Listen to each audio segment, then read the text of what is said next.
Today we celebrate Blessed John of Parma, the seventh general minister of the Franciscan order. John was known for his attempts to bring back the earlier spirit of the order after the death of St. Francis of Assisi.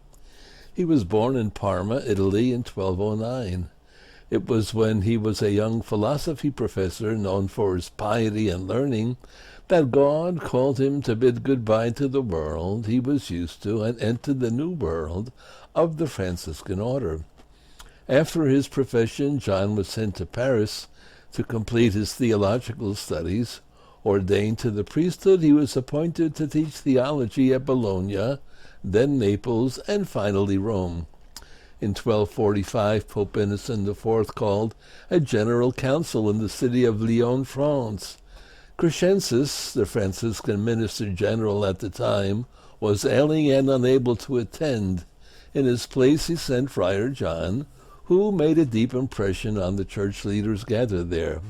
2 years later, when the same pope presided at the election of a minister general of the Franciscans, he remembered Friar John well and held him up as the man best qualified for the office. And so in 1247, John of Parma was elected to be minister general. The surviving disciples of St. Francis rejoiced in his election, expecting a return to the spirit of poverty and humility of the early days of the order, and they were not disappointed. As general of the order, John traveled on foot, accompanied by 1 or 2 companions, to practically all of the Franciscan convents in existence. Sometimes he would arrive and not be recognized, remaining there for a number of days to test the true spirit of the brothers. The Pope called on John to serve as legate to Constantinople, where he was most successful in winning back the schismatic Greeks. Upon his return, he asked that someone else take his place to govern the order. At John's urging, St. Bonaventure was chosen to succeed him. John took up a life of prayer in the hermitage at Greccio. Many years later, John learned that the Greeks who had been reconciled with the church for a time had relapsed into schism.